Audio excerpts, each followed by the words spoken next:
معزز سامعین، السلام علیکم۔ آج جس کتاب کی ریکارڈنگ آپ کے سامنے پیش کی جائے گی اس کا عنوان آبلہ پا ہے۔ اس کی مصنفہ رضیہ فصیح احمد ہیں اور یہ ناول سن 2003 میں اکادمی بازیافت کراچی سے شائع ہوا۔ میں ہوں صداکار حمیرہ سعید۔ یہ recording national audio library for the blind کی جانب سے پیش کی جا رہی ہے۔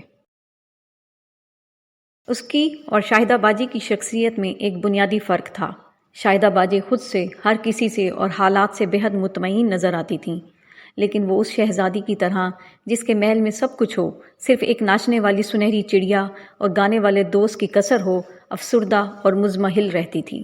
اور اسے تو یہ بھی معلوم نہیں تھا کہ وہ کون سی سنہری چڑیا اور گانے والے درخت کی کمی محسوس کرتی ہے اور وہ کہاں سے اور کیوں کر ملے گا۔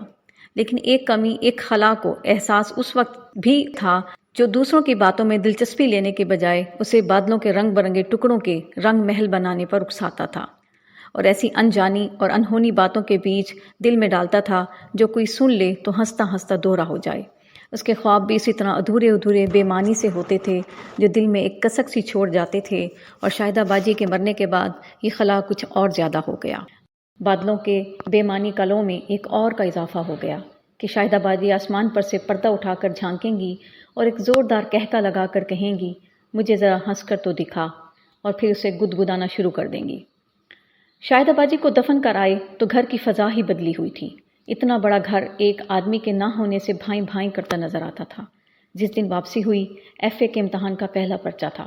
سب یہ سوچ سوچ کر روتے رہے کہ آج شاہدہ باجی زندہ ہوتیں تو کس طرح نفاست سے کپڑے پہن کر، چنا ہوا دوپٹہ اوڑھ کر، اپنی قمیص کے گریبان میں نازک سا قلم لگا کر ہنستی کھلکھلاتی امتحان دینے جاتی۔ سب نے جوں تو امتحان دے ڈالا۔ امتحان ختم ہوتے ہی باجی بالکل کھاٹ سے لگ گئیں۔ پہلے بھی ان کو ہلکا ہلکا بخار تھا، مگر امتحان کی وجہ سے وہ آرام نہ کر سکیں۔ محبوب دوست کی جدائی، تیمارداری کی تھکاوٹ اور شب بیداریاں رنگ لائے بغیر نہ رہیں۔ تمتماتے ہوئے چہرے کو چادر میں ڈھانپے وہ شاہدہ باجی کو یاد کر کے روتی رہتی۔ ان کی تیمارداری مختلف اوقات میں مختلف لوگ کرتے۔ ولی عہد بھائی کو جب وقت ملتا آ کر بیٹھ جاتے، کبھی سر دبانے کی فرمائش، کبھی کچھ پڑھ کر سنانے کی۔ باجی پہلے تو آہستہ سے منع کرتیں، لیکن جب وہ اکیلی مکھی کی طرح چمٹے چلے جاتے اور پیچھا نہ چھوڑتے تو وہ جھنجھلا کر سر سے پیر تک چادر تان کے کروٹ بدل لیتیں۔ گھر کی وحشت دیکھ دیکھ کر اس کا دل بھی گھبرا اٹھا تھا، اور شاید اس کی باجی کا بھی، کہ انہوں نے امی کو لکھ دیا، میں بیمار ہوں اور اپنے گھر آنا چاہتی ہوں۔ چنانچہ بابا لینے آ پہنچے اور یہ تینوں چھکا چھک پھر اسی سمت رواں دواں ہو گئے جہاں سے حصول تعلیم جیسے مقصد کے لیے لائے گئے تھے۔ رزلٹ نکل آیا، وہ اپنی کلاس میں فرسٹ آئی تھی۔ باجی اور بڑے بھائی بھی پاس ہو گئے تھے، چھٹیاں ختم ہو گئی تھیں اور اب انہیں قاعدے سے واپس جانا چاہیے تھا۔ لیکن باجی نے چاقو چوبند ہونے کے باوجود وہاں جانے سے کانوں پر ہاتھ رکھے۔ تائی اماں خود ان کے سفید دوپٹوں، خالی ڈنڈا سے ہاتھوں، کس زمانے کی فیشن یہی تھی، ہلکی ہلکی خوشبوؤں، اور سب سے زیادہ اپنے بیٹے کے دل کا پلڑا اس طرف بے تحاشا جھکتے دیکھ کر ان کو بلانے کے حق میں نہیں تھیں۔ ولی عہد بھائی 3rd ایئر میں نہایت شاندار طریقے سے فیل ہو گئے تھے۔ تائی اماں نے اس کا کچھ الزام باجی پر اور باقی تائی ابا پر ڈال دیا۔ نگوڑ مارا، 3rd ایئر کا امتحان بھی کوئی امتحان ہے؟ گھر کی کھیتی تھی، سارے پروفیسروں نے اس خیال سے کہ بہن کی بیماری میں پڑھا نہیں، اسے پاس کر دیا، اور ان پتھر دل باپ بیٹے نے بیٹے کو ایک ہی مضمون میں فیل کر دیا۔ تائی ابا کی اس حرکت پر اور بھی بہت سے لوگوں نے احتجاج کیا، لیکن ان کے اصولوں پر کسی کا بس نہ چلتا تھا، لہٰذا سب خاموش ہو گئے، اور اب تینوں کی تعلیم کی گاڑی چند قدم گھسٹ کر پھر کھڑی ہو گئی۔ اس دفعہ بابا نے چھٹی لے کر منجھلے بھائی کے گھر جانے کا پروگرام بنایا۔ ان کے پہنچنے کے چند ہی دن بعد ان کے دونوں بیٹے علی گڑھ سے خاص علی گڑھ اسٹائل کی پتلی پتلی کمریں لیے، سوٹ ڈالے، بڑی ہی اسکالرلی ایئر لیے وہاں آ پہنچے۔ جب یہ علی گڑھ سے آتے تو منجلی تائی گھر کی صفائی اور سفیدی اس اہتمام سے کراتیں گویا کوئی بارات اترنے والی ہے۔ بڑے بیٹے کی پیدائش سے قبل خریدے گئے بڑے سے کلاک کو صاف کر کے تیل دیا جاتا، الماریوں میں اخبار کے کاغذوں کی جھالر بنا کر لٹکائی جاتی، برآمدے میں بچھے ہوئے سبز تخت پر روغن کروایا جاتا، مونڈوں پر ازسر نو پھولدار غلاف چڑھائے جاتے، اور تو اور چھت سے 4 فٹ نیچی مچان پر جو کتابوں اور رسالوں کا انبار تھا اسے بھی جھاڑ پونچھ کر درست کیا جاتا۔ پلنگوں پر بیٹھ کر کھانے کا سسٹم چند روز کے لیے ختم کر دیا جاتا، اور لکھنے کی ایک ہاتھی جیسی وزنی میز برآمدے میں رکھ کر اس پر سفید چادر ڈال دی جاتی، اور ارد گرد کرسیاں رکھ دی جاتی۔ جس وقت یہ دونوں صاحبزادے جاتے تو یوں معلوم ہوتا جیسے بیٹی کا جہیز تیار ہو رہا ہے۔ مارا مار سویٹر تیار ہو رہے ہیں، لحاف گدے اور تکیے نئے بن رہے ہیں، دلان میں پھیلا پھیلا کر لحاف میں لہریا دھاگے ڈالے جا رہے ہیں، بازار کے چکر پہ چکر لگ رہے ہیں، شیروانی درزی کو سینے دی گئی ہے، نئی ٹائیاں، رومال اور موزے آ رہے ہیں، چادروں کے لیے لٹھا پھاڑ کے کنارے سیے جا رہے ہیں اور دھڑا دھڑ سفید پاجاموں کی سلائی ہو رہی ہے، گویا نیلام کے لیے مال تیار ہو رہا ہے۔ یہ سب اس دفعہ بھی ہوا اور یہ منظر دیکھ دیکھ کر اس کے دل میں پھر تعلیم کی عظمت کئی گنا بڑھ گئی۔ لیکن اب ان کی تعلیم کی کشتی بیچ منجھدار میں ڈول رہی تھی اور ڈوبا ہی چاہتی تھی کہ ایک بار پھر اسے سہارا ملا۔ شاید منجلی تائی کو ان کی تعلیم کے لہلہاتی کھیتی یوں جھلستی دیکھ کر رحم آ گیا تھا۔ بہرحال یہ طے پایا کہ یہ تینوں اب منجلے تایا کے ہاں رہ کر تعلیم پائیں گے۔ بابا تو سدا چھوٹے چھوٹے اسٹیشنوں پر گھومتے تھے، یوں تو گاؤں کی سرسبز لہلہاتی راجدھانی کو کچھ اور ہی چیز تھی۔ چنانچہ تعلیم کی کشتی پھر سے خطرے کا جھنڈا اتار کر ایک دفعہ پھر پتوار سنبھال لیے گئے اور یہ کشتی پھر رواں دواں ہو گئی۔ اب جتنا فرق اسماعیل گرلز ہائی اسکول اور دربار گرلز ہائی اسکول میں تھا، اتنا ہی فرق بڑے اور منجلے تایا کے گھر کے ماحول میں تھا۔ بڑے تایا عملاً نہیں تو اصولاً گھر میں دلچسپی لیتے تھے، مگر منجلے تایا کو گھر کی کسی بات سے کوئی دلچسپی نہ تھی۔ گھر کی ملکہ سیاہ کرے یا سفید، ان کے اپنے کاموں میں کوئی فرق نہیں پڑنا چاہیے، ورنہ وہ اس زور سے دھاڑتے کہ گھر کے در و دیوار تک لرز اٹھتے۔ علی گڑھ میں پڑھنے والے اسکالرز تک ان سے اتنا خوف کھاتے تھے کہ ایسے ویسے وقت ان کے سامنے نہ پڑتے تھے، اور جو وہ کبھی بلا بھیجتے تو ان سپوتوں کے منہ فک ہو جاتے تھے۔ منجلے تایا کی تنخواہ خاصی تھی، گزیٹڈ پوسٹ تھی، مگر رہن سہن پرانے سٹائل کا تھا۔ کچھ تائی کے کھلے اخراجات، علی گڑھ کے خرچ، کچھ مسجدوں اور یتیم خانوں کی سرپرستی کے سبب ان کے ہاتھ ہمیشہ تنگ ہی رہتا تھا، جس کا انتظام منجلے تایا کو بتائے بغیر وہ بالا ہی بالا کرتی تھیں۔ یہاں لڑکیوں پر پابندیاں زیادہ تھیں، اس تک کو بغیر اجازت پڑوس کی سہیلیوں کے پاس جانے کی اجازت نہیں تھی، باجی کو برقعے کی نقاب ڈالنے، گرل گائیڈ نہ بننے اور لڑکیوں کو گھر پر بلانے کی دعوت منظور نہ کرنے کی ہدایت تھی۔ اب جہاں اسماعیل گرلز اسکول سیدھا سادہ چھوٹے چھوٹے کمروں والا معمولی سا اسکول تھا، وہاں دربار گرلز اسکول کی تاریخی اہمیت تھی۔ یہ کسی زمانے میں راج محل تھا اور نئی محل بن جانے کے بعد اسے لڑکیوں کا اسکول بنایا گیا تھا۔ گزوں اونچی فصیل کے اندر بکھری ہوئی بہت سی عمارتیں تھیں، جن میں کہیں کلاسیں تھیں اور چند عمارتیں استادوں کو رہنے کے لیے دی گئی تھیں۔ اس اسکول میں داخل ہونے کا صرف ایک دروازہ تھا، جو مضبوط لوہے کا 5 گز اونچا پھاٹک تھا۔ اس میں ہر وقت ایک بڑا سا تالاب لگا رہتا تھا، جو صرف بسوں کو اندر لانے اور نکالنے کے وقت کھلتا تھا۔ ضروری آمد و رفت کے لیے چھوٹی سی ایک کھڑکی کھلی رہتی تھی۔ اسکول کی کلاسیں بڑی بڑی ٹھنڈی اور تاریک تھیں۔ چھت پر رنگین تصویروں کا حاشیہ تھا، جس پر چمکیلے گھگھیرے اور چولی میں تیکھے نقوش والی راجپوت عورتیں بنی تھیں۔ سفید دیواروں پر سنگین تھامے ہاتھی سواروں کے ابھرے ہوئے نقوش تھے۔ صبا نے سن رکھا تھا کہ راج محل سے کئی سرنگیں پہاڑ پر بنے ہوئے قلعے تک جاتی تھیں۔ کبھی کبھی اس کا دل چاہتا کہ وہ آپا جی کی سلائی کے کمرے میں پڑے ہوئے تختے اٹھا کر سرنگ میں جا داخل ہو۔ لمبی تاریک سرنگ میں چلنے کا تصور ہی اسے بڑا دل فریب لگتا۔ بڑے سے اندھیارے حال کے آگے جالی لگا ہوا ایک کمرہ تھا، جس کی محراب دار کھڑکیاں باہر سے بڑی رومانٹک نظر آتی تھیں۔ باہر سے یہ کمرہ ہوا میں معلق نظر آتا تھا، جو گلاب ساغر کے عین اوپر واقع تھا۔ یہاں سے گھاگرے ہلاتی، پیتل کے چمچماتے برتن لیے ہنستی بولتی عورتیں سیڑھیاں اتر کر پانی بھرتی نظر آتی تھیں۔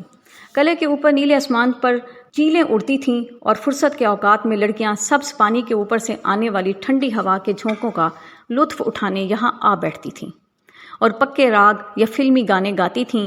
ان کی آوازیں گلاب ساگر کے پار پہاڑوں سے ٹکرانے لگتیں اور پانی بھرنے والی عورتیں مورنی کی طرح گردن اٹھا اٹھا کر اوپر دیکھنے کی کوشش کرتیں۔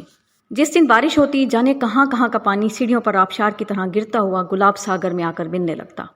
بارش کی جھڑی میں اتنا بڑا قلعہ دھندلا ہو جاتا تھا۔ پھر مینڈکوں کی طرح لڑکے بالے آ کر گلاب ساگر میں تیرنے لگتے اور ان کا تماشا دیکھنے کے لیے آدھا اسکول یہاں ٹوٹ پڑتا۔ اسماعیل اسکول میں ڈھیلے اور تنگ پجاموں اور چونے دوپٹوں کا زور تھا، تو یہاں اس سرے سے اس سرے تک ساڑیوں، نت نئے جوڑوں اور نئی نئی بندیوں کی حکومت تھی۔ وہاں میلاد شریف، مشاعروں اور پردہ باغ کی پارٹیوں کے ہنگامے تھے، تو یہاں کماری سبھا، کوئی سمیلین اور ناچ گانے کی محفلیں تھیں۔ مگر یہاں کچھ ایسا بٹوارا تھا کہ تمام مسلمان لڑکیاں اردو اور تمام ہندی لڑکیاں ہندی پڑھتی تھیں۔ ہندو لڑکیوں کے پاس میوزک تھی تو مسلمان لڑکیاں اس کے بجائے ڈرائنگ لینی ضروری سمجھتی تھیں، چنانچہ انہوں نے بھی ان کی تقلید کی۔ یہ اسکول اس ریاست میں لڑکیوں کی تعلیم کو فروغ دینے کے لیے قائم کیا گیا تھا۔ مگر زیادہ سے زیادہ رعایتیں اور اچھے سے اچھا سٹاف ہونے کے باوجود مقامی لڑکیاں گنتی کی تھیں۔ ان میں سے کئی ایک کی شادیاں ہو چکی تھیں، 2-1 بچوں کی مائیں بھی تھیں، اپنے رنگ برنگے گھاگھروں، اوڑھنیوں، ہاتھی دانت کی چوڑیوں، ناک میں لونگوں اور احساس کمتری کے ہاتھوں شرمائے لجائے چہرے لیے یہ لڑکیاں الگ نظر آتی تھیں۔ باقی ہندوستان کا کون سا صوبہ تھا جس کی لڑکیاں یہاں نہ ہوں؟ پنجابی، بنگالی، گجراتی، مرہٹی، یوپی، ہر جگہ کا دانہ موجود تھا اور خاصی وافر تعداد میں۔ استانیہ بھی اسی طرح مختلف صوبوں کی تھیں۔ مسز بھٹناگر، جنہوں نے IIT کالج لکھنؤ میں تعلیم پائی تھی اور MA کرنے کے بعد انگلینڈ بھی ہو آئی تھیں، یہاں کی سب سے مشہور شخصیت تھیں۔ ان کو دیکھ کر اب کوئی کاہے کو یقین کرتا کہ وہ کبھی فیشنیبل ہوں گی اور سائیکل اڑائے کالج جاتی ہوں گی۔ اب تو یہ عالم تھا کہ گیروے رنگ کی ڈھیلی ڈھالی سلوٹیں پڑی ہوئی ساری ان کے جسم پر چڑھی رہتی، چھپ کلی کی دم ایسی مڑی ہوئی پتلی سی چٹیا، ایک ہاتھ میں ڈھیر ساری کاپیاں سینے سے ٹکائے، دوسرے ہاتھ میں اپنی بچیوں کا منا سا ناشتہ تھامے تھل تھل کرتی سیڑھیاں اترتی۔ آگے پیچھے ان کی بچیاں نیچی نیچی فراقیں پہنے ماں کے انداز کی چوٹیاں باندھے بس میں چڑھنے آتی۔ یہ مسز بھٹناگر اردو ایسی فصاحت و بلاغت سے بولتی کہ بڑے بڑے اردو داں شرما جائیں، مگر جب لڑکیوں کی ہندی کی کاپیاں درست کرتی تو گول گول دائرے کھینچ صفحے سرخ کر دیتی اور تیر کھینچ کر لکھ دیتی۔ یہ اردو شبد ہیں۔ اردو اور ہندی کے ساتھ ساتھ ان کی انگریزی بھی غضب کی تھی۔ کملا دیوی جو ہسٹری میں ایم اے تھیں، ہو بہو ان کا نمونہ تھیں۔ فرق تھا تو یہ کہ کملا دیوی سوکھی امیچور تھیں اور سفید دھوتی باندھتی تھیں۔ ان دونوں کی بچیوں میں یہ پہچاننا دشوار تھا کہ کون سی مسز بھٹناگر کی ہیں اور کون سی کملا دیوی کی۔ اب رہیں لکھنؤ کی کائست مس سکسینہ، یہ بھی ایم اے تھیں اور پڑھائی سے زیادہ لڑکیوں کے ٹیسٹ سنوارنے کی فکر میں رہتی تھیں۔ اچھے کپڑے پہننے والی لڑکیاں ان کی کمزوری تھیں اور کپڑوں کی طرف سے لاپرواہ لڑکیاں ذہنی طور پر ان کی دشمن تھیں۔ اس طرح اس کی باجی ان کی فیورٹ تھیں اور وہ اگر ان کی نظر میں قابل التفات ہوتی تو اس کی لاپرواہی سے ضرور چڑھتی، مگر کم عمر اور نیچی کلاس کی لڑکیوں کی طرف دیکھنا بھی وہ مشکل سے گوارا کرتی تھیں۔ خود ہمیشہ صاف ستھری نکھری نکھری رہتی تھیں۔ مس دوبے برہمن تھیں، خوش شکل و خوش لباس۔ مس سکسینہ اور مس دوبے دونوں اسکول ہی میں رہتی تھیں، آپس میں دوستی بھی تھی، مگر دوستی کی حد تک کھانے پینے کے معاملات میں مس دوبے ان سے بھی چھوت چھات برتنے کی قائل تھیں۔ مس کوٹھا والا جو انگلینڈ سے ڈومیسٹک سائنس میں کچھ تیر مار آئی تھیں، پارسی تھیں، کھلتا ہوا رنگ، ہمیشہ بھڑکدار پھولدار ساڑیاں باندھتیں، باتوں کی شوقین تھیں جس میں اپنے منگیتر فیروز سے ان کے معاشقے کا ذکر سنہری الفاظ میں ہوتا۔ کبھی اسٹاف روم کے سامنے سے گزر جاؤ تو ممکن نہ تھا مس کوٹھا والا کی تیز تیکھی آواز کانوں میں پار نہ ہو، لیکن لڑکیوں میں بے حد خاموشی چاہتی تھیں، چنچل اتنی کہ 5 منٹ سے زیادہ کسی کلاس میں نہ ٹھہرتیں، خود لڑکیوں کو کپڑے دھونے کی اجازت دے کر چلی جاتیں اور لڑکیاں دھوبی کے گھر کے دھلے ہوئے کپڑے ڈھیر ڈھیر سے صابن میں 4-5 دفعہ نکال کر ان پر 20-20 مرتبہ استری پھیر کر رکھ دیتیں۔ اس کے باوجود نمبر دینے میں ہمیشہ کنجوسی سے کام لیتیں۔ پکانے کی کلاس میں بھی یہی ابتری رہتی۔ وہ میدا، بیسن، گھی اور شکر بانٹ الماریاں کھلی چھوڑ کر چلی جاتیں۔ یہاں لڑکیاں خشک میوے نکال کر کھاتیں، کسی گروپ کا کھانا خراب ہو جاتا تو چیز کوڑے کے ڈھیر پر پھینک دی جاتی اور ٹین میں سے ازسر نو میدا اور گھی نکال لیا جاتا۔ کھانے کی ساری چیزیں اسکول کی تھیں، اس لیے کسی کو درد نہ ہوتا تھا۔ ہیڈ مسٹریس 3 فٹ چند انچ کی مرہٹن تھیں، اپنے خاص انداز سے دھوتی باندھتی تھیں، لیکن کیا روب تھا ان کا لڑکیوں پر، اسٹاف اور دوسرے لوگوں پر۔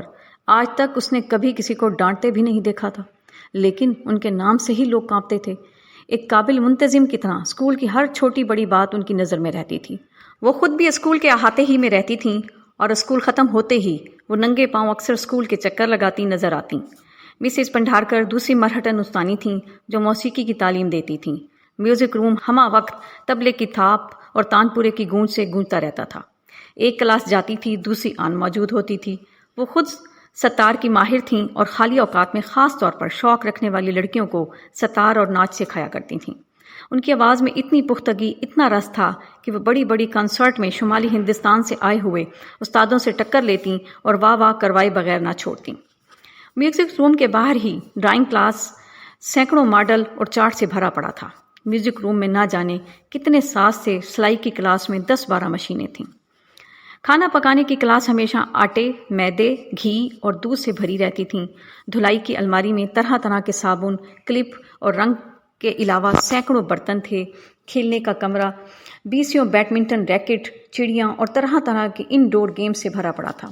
لمبے تاریک ہال میں ٹیبل ٹینس کی 2 میزیں تھیں جہاں دن میں لائٹ چلا کر کھیلا جاتا تھا، اور یہیں چاروں طرف بڑی بڑی الماریوں میں کتابوں کا بڑا اچھا مجموعہ تھا۔ کھیلوں کے مقابلوں کے دنوں میں لڑکیوں کے کپڑے اسکول کی طرف سے بنائے جاتے، سفید شلوار قمیض اور بسنتی دوپٹے، اور لوگوں کے لیے اکثر کھانے اور پینے کا بندوبست بھی کیا جاتا۔ تعلیم کے علاوہ آئے دن مباحثے، ہر ہفتے کماری سبھا جس میں تمام کلاسیں حصہ لیتیں، ہر ہفتے میں ایک دن آخری پیریڈ گرلز گائیڈ کے مشغلوں کے لیے وقف ہوتا۔ کبھی کبھی یہ لوگ ریاست کی تمام گرلز گائیڈ کے ساتھ دور دور سیر کرنے جاتی، غرض تعلیم کے یہ رہنوردان آسائشوں کے درمیان ایک بار پھر اپنی تعلیم کی سوکھی کھیتی کو سیراب کرنے نکلے۔ صبا جب تک اسکول میں رہتی بڑی خوش رہتی، لیکن گھر پر اس کا دل نہ لگتا۔ اسے پوری طرح یہ احساس تھا کہ یہ اس کا گھر نہیں ہے۔ کبھی کسی چیز کو اس کا دل چاہے تو وہ کسی سے کہہ نہیں سکتی، چنانچہ جلد ہی اس نے اپنے دل کو مارنا سیکھ لیا۔ باجی کی کلاس ٹیچر مس سکسینہ تھیں۔ کچھ ان کا فیور جیتنے کے لیے اور علی گڑھ کی اکتسابی عادت کہ وہ اب بھی خاصے سلیقے کے کپڑے پہن کر نکلتیں، ان کا پچھلا اثاثہ اور ان کو اچھی طرح رکھنے کے ڈھنگ کی وجہ سے ان کے پاس خاصے کپڑے تھے۔ لیکن وہ اور بڑے بھائی پھٹیچر نظر آتے۔ ان کے بڑھتے بدن میں گویا کانٹے بھی نکلتے آ رہے تھے کہ جو کپڑا پہنتے 2-4 دفعہ میں گھس کر تار تار ہو جاتا۔ ادھر جوں جوں جنگ کی وجہ سے مہنگائی بڑھ رہی تھی، ان کے بہن بھائیوں کی تعداد بھی بڑھ رہی تھی، اور بابا کی آمدنی تھی کہ اپنی جگہ اٹل۔ چنانچہ امی کو اکثر خط میں ان لوگوں کی کفایت سے خرچ کرنے اور اپنے اخراجات کم کرنے کی تلقین کرتی۔ اوروں کا تو اسے پتہ نہیں، لیکن اس کے پاس مہینوں 1 پیسہ تک نہ ہوتا، اور کبھی امی بھیج دیتی یا کوئی عید بقر عید کے موقع پر دے دیتا تو وہ بھی باجی بڑے بھائی کے ہاتھ ہی میں خرچ ہوتا۔ اس کو کبھی پیسے کی صحیح قدر و قیمت کا اندازہ نہیں ہوا۔ اس کو اور بھی بہت سی چیزوں کا اندازہ نہیں تھا، کیونکہ گھر میں اپنے گرد و پیش سے بے خبر وہ صحن میں پھرنے والے چکور کے جوڑے کی طرح الگ تھلگ رہتی تھی، کوئی آئے یا جائے اس کی بلا سے۔ اسکول سے آتے ہی وہ اسکول کا کام شروع کر دیتی، پھر لائبریری کی کتابیں پڑھتی، اس کے بعد اپنے بہن بھائیوں کی کتابیں پڑھتی، جس پر اس کا خوب مذاق اڑایا جاتا کہ ہیں تو آپ 3ری کلاس میں اور کتابیں پڑھتی جاتی ہیں 8ویں 10ویں کی۔ وہ اب اس طنز کو بھی نظر انداز کر دیتی، اسے تو ایک ہی دھن تھی کہ وہ کلاس میں کسی سے پیچھے نہ رہ جائے۔ وہ ہر ماہ کے ٹیسٹ کے ہر مضمون میں اول آتی سوائے سلائی کے۔ گھر کی شفقت و محبت کی کمی کو وہ اسکول میں نمایاں ہو کر تعریف و توصیف سے پورا کرنا چاہتی تھی۔ چنانچہ بہت جلد سارے اسکول میں اس کا نام گونجنے لگا۔ کھیلوں کے مقابلے میں وہ ہر ریس میں اول آئی، اور ڈھو ڈھو کی لڑکیوں کے چھوڑ کر یہ گز بھر لمبا کپ لے کر آئی، اور پھر سب کے سب اس کے درمیان میں کھڑا کر کے تصویر کھینچی گئی۔ ڈراموں میں بھی وہ نمایاں حصہ لیتی، اور ہر ڈرامے کے بعد بطور خاص اس کی تعریف کی جاتی۔ اس کو ان باتوں کی اہمیت کا احساس تو ہوتا مگر کم۔ اب اس کو عادت پڑ گئی تھی کہ ایک مقابلہ ختم ہوتا تو وہ دوسرے کے بارے میں سوچنے لگتی۔ دنیا میں ہونے والی اہم باتوں کے متعلق اسے صرف اتنا ہی معلوم تھا کہ وہ دوسری عالمگیر جنگ جو پہلے ہو رہی تھی اب بھی ہو رہی ہے۔ پہلے اس کی وجہ سے بلیک آؤٹ ہوا کرتے تھے، اور اب ریزگاری قطعی بند ہو گئی تھی، اور بڑے بھائی کی آمد غلغلہ تھا، مگر اب سر پر ہاتھ رکھ کر سب ایک ہی چیز کا رونا روتے رہے، ہائے مہنگائی ہائے مہنگائی۔ اس کے ساتھ ہی راشن اور راشن شاپ کے الفاظ بھی اکثر اس کو سنائی دیتے تھے، مگر اس نے کبھی ان جھمیلوں میں پڑنے کی ضرورت نہ سمجھی۔ اس کے ساتھ ساتھ ایک قصہ جس سے اس کی دلچسپی کچھ زیادہ تھی پاکستان کا ذکر تھا، مگر وہ ابھی ان باتوں میں دخل دینے کے لیے چھوٹی تھی، اور یہ سب باتیں بھی اسے باجی اور ان کی دوستوں کی خسر پھسر کی طرح ناقابل فہم اور پراسرار نظر آتی تھیں۔ انہی دنوں جب ایک دن وہ اسکول پہنچی تو دیکھا کہ پہلی سی تنظیم کے بجائے عجیب سا ہلڑ تھا۔ دعا کے بعد بڑی لڑکیوں نے کلاسوں میں جانے سے انکار کر دیا، اور چھوٹی لڑکیوں کو بھیڑ کے گلوں کی طرح ہانک کر باغ کے مختلف حصوں میں بکھر گئیں۔ پھر خوب چیخ چیخ کر دور ہٹو اے دنیا والو ہندوستان ہمارا ہے، اور جن من گن جانے کون کون سے قومی نغمے پورے جوش و خروش سے گائے جانے لگے، جن کے درمیان آ جاؤ ہند فوج زندہ باد کے بڑے بڑے خوش آفرین نعرے بلند ہوتے۔ مسلمان لڑکیاں چوٹی سے بنی ایک طرف کھڑی یہ ماجرا دیکھ رہی تھیں۔ ادھر ادھر سے معلومات کا ذخیرہ جمع کرنے اور ذہن پر زور ڈالنے کے بعد اسے پتہ چلا کہ آزاد ہند فوج کی نیتاؤں کی پھانسی کی سزا کے خلاف یہ مظاہرے ہو رہے ہیں۔ دیکھتے ہی دیکھتے گلاب ساگر والے حصے کو چھوڑ کر 3 طرف اسکول اور کالج کے لڑکوں کا ڈھیر لگ گیا، اور جو چلا چلا کر لڑکیوں کو باہر نکلنے اور ان کے ساتھ جلوس کی شکل میں چلنے کی دعوت دے رہے تھے۔ لڑکیاں پہلے تو کسمسائیں، پھر بارش کے پہلے قطرے کی طرح میٹرک کی ایک تیز و ترار لڑکی نے قیادت سنبھال لی۔ دیکھتے ہی دیکھتے ایک مجمع اس کے پیچھے ہو گیا۔ ابھی بمشکل وہ ہیڈ مسٹریس کے گھر کے سامنے سے نکل کر اس پیپل کے درخت تر پہنچی تھی جس نے آدھے احاطے کو گھیر رکھا تھا کہ چوکیدار بھاگا ہوا گیا تقریباً 5 سیر کا یہ بڑا مضبوط تالا اس نے بڑے دروازے میں اور 2 سیر کا ایک چھوٹی کھڑکی میں ٹھونک دیا اور لڑکیوں کو بتا دیا یہ ہیڈ مسٹر صاحبہ کا حکم ہے۔ یہ دیکھ کر لڑکیاں ابلتے دودھ کی طرح بے قابو ہو گئیں۔ چھت پر چڑھ کر انہوں نے نعروں سے آسمان سر پر اٹھا لیا۔ باہر سے لڑکوں کے جوابی نعرے بلند ہوئے اور پھر انہوں نے لڑکیوں کو باہر نہ نکلتے دیکھ کر ان کی بزدلی پر شیم شیم کے نعرے بلند کیے۔ آخر انہیں بتایا گیا کہ وہ بیچاریاں قفس میں بند پنچھی کی طرح مجبور ہیں۔ لڑکوں کے جوش و خروش کا تو کچھ ٹھکانہ ہی نہ تھا۔ دیکھتے ہی دیکھتے انہوں نے اسکول کی جالی لگی کھڑکیاں توڑ دیں اور لڑکیوں کو باہر نکلنے کا چیلنج دے دیا۔ اب لڑکیوں میں کھچڑی پکنے لگی۔ بارش کا پہلا قطرہ بھی جیسے ریت میں ٹپ سے گر کر جذب ہو جائے بھیڑ میں گم ہو گیا۔ لڑکوں نے جب اور شور مچایا تو ہیڈ مسٹریس اپنی کشمشی رنگ کی مرہٹی انداز کی بندھی ساڑی سنبھالتی ایک ٹوٹی کھڑکی تک آئیں اور لڑکوں کے سامنے ایک فصیح و بلیغ تقریر جھاڑ دی۔ انہوں نے کہا کہ اس اسٹرائک کی غرض و غایت سے انہیں اور ان کی لڑکیوں کو پورا اتفاق اور پوری ہمدردی ہے، مگر وہ ایسی ناعاقبت اندیشی نہیں کر سکتیں کہ ان کے اسکول کے نام پر آنچ آئے اور لڑکیوں کی تعلیم کے مخالفین کو ان کے خلاف زہر اگلنے کا موقع مل جائے۔ دیکھتے ہی دیکھتے بھیڑ چھٹ گئی اور لڑکے منہ لٹکائے واپس چلے گئے۔ لڑکیوں نے ہر طرح کوشش کی کہ اسکول کا دروازہ وقت سے پہلے کھل جائے، مگر ان کی سنوائی نہ ہوئی۔ سارا دن قومی نغمے گاتے اور نعرے لگاتے ان کے گلے پڑ گئے۔ ٹھیک اسکول کا وقت ختم ہونے پر اور یہ وعدہ لینے پر کہ لڑکیاں روز کی طرح بسوں میں گھر جائیں گی، اسکول کا دروازہ کھولا گیا۔ اسکول سے کچھ دور نکل جانے پر لڑکیوں نے بس میں کھڑے ہو کر نعرے لگائے۔ سڑکوں اور گلیوں میں گزرتے ہوئے لوگوں نے روز خاموشی اور پرسراریت سے نکل جانے والی بس کے اس ہلڑ کو بڑے تعجب اور شوق سے دیکھا۔ اس سے پہلے ہیروشیما پر ایٹم بم گرنے کی خبر سب کے ذہنوں پر بم کی طرح گر چکی تھی، اور اس میں اس طرح بعد از خرابی بسیار اس نے سنا تھا کہ جنگ عظیم ختم ہو گئی۔ جنگ ختم ہونے کے بعد آزادی کی جدوجہد نے وہ تیزی پکڑی کہ سانس لینے کی مہلت نہ تھی۔ نعرے، تقریریں، بحثیں، فساد عام ہو گئے۔ اسکول میں مسلمان اور ہندو لڑکیوں کے درمیان تلخی بڑھتی جا رہی تھی۔ ہر طرف آزادی کی امید کے ساتھ آپس میں پھیلتے ہوئے عدم اعتماد کی وجہ سے بے چینی بڑھ رہی تھی۔ ایسے میں تائی نے بہتر سمجھا کہ تعلیم کے ان جانباز سپاہیوں کو مورچے سے واپس کر دیا جائے۔ چنانچہ وہ تینوں پھر 61-62 کرتے یوپی کے ایک چھوٹے سے قصبے میں جا پہنچے، جہاں ان دنوں ان کے تایا کا تقرر تھا۔ اپنے گھر سے نکلے اب کئی سال گزر چکے تھے۔ وہ اب ہوشیار ہو رہی تھی، مگر اب بھی بیرونی دنیا کی بہت سی باتیں ان کی سمجھ سے بالاتر تھیں۔ مگر چاروں طرف کی اس آگ اور خون کی بھاگ دوڑ میں کس کو فرصت تھی کہ اس الجھے ذہن کو سلجھانے کی فکر کرتا؟ ہمارے ہاں ویسے بھی اس کی ضرورت نہیں سمجھی جاتی۔ دل میں پیدا ہونے والے کسی تجسس اور خدشے کے متعلق کسی سے پوچھنے تک کا حوصلہ نہیں ہوتا، کیونکہ کبھی اس سلسلے میں ہمت افزائی نہیں ہوتی۔ مائیں ککڑی کی بیل کی طرح بڑھتی لڑکی کے لیے کسی ہونہار بر کے خواب دیکھنا کافی سمجھتی ہیں، یا وقت بے وقت جہیز کے لیے کوئی چیز لے کر ڈال لینا ان کی ممتا کی معراج ہے۔ بڑی بہنیں جوں توں اندھیرے میں ٹامکٹویاں مارتی جب کسی ساحل سے جا لگتی ہیں تو چپ چاپ بیٹھی چھوٹی بہنوں کا تماشا دیکھتی رہتی ہیں۔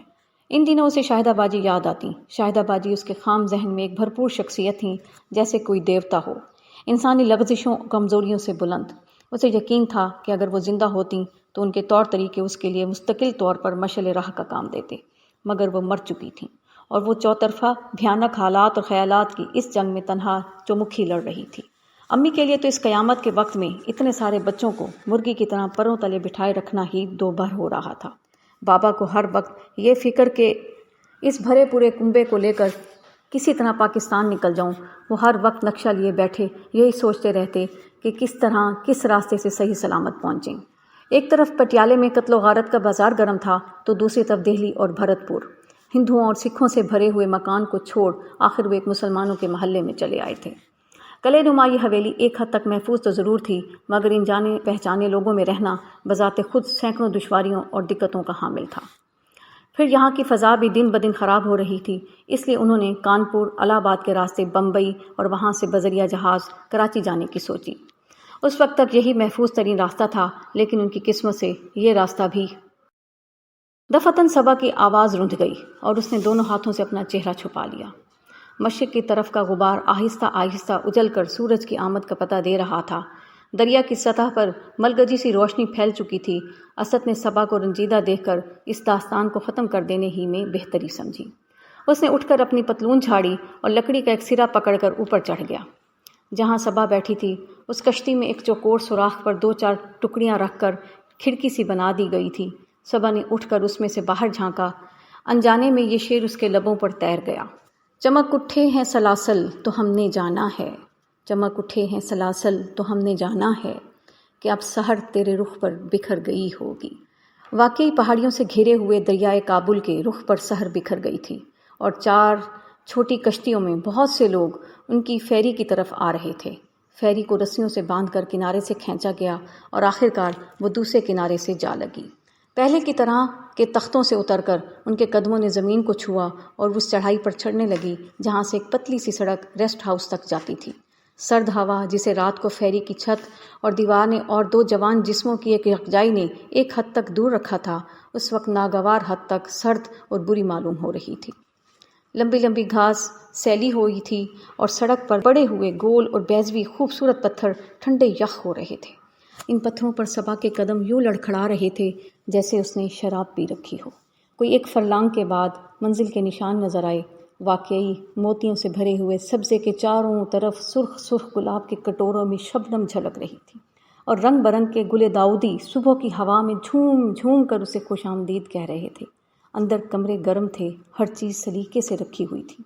سونے کے کمرے میں پہنچ کر وہ دلہن کی طرح سجے ہوئے صاف یخ بستر پر یوں نڈھال ہو کر گری جیسے کوسوں پیدل چل کر آئی ہو۔ معزز سامعین، جو ریکارڈنگ آپ نے ابھی سماعت فرمائی، اسے national audio library for the blind کی جانب سے پیش کیا گیا ہے۔ ہمارے یوٹیوب چینل کو لائک، سبسکرائب اور شیئر ضرور کیجیے۔ اپنی قیمتی تجاویز اور آراء کے اظہار کے لیے ہمارے کمنٹ سیکشن کا استعمال کیجیے۔ اگر آپ بھی رضاکارانہ طور پر ہمارے اس مشن کا حصہ بننا چاہیں تو ڈسکرپشن میں دیے گئے لنک کے ذریعے ہمارے واٹس ایپ گروپ کو جوائن کیجیے۔ شکریہ۔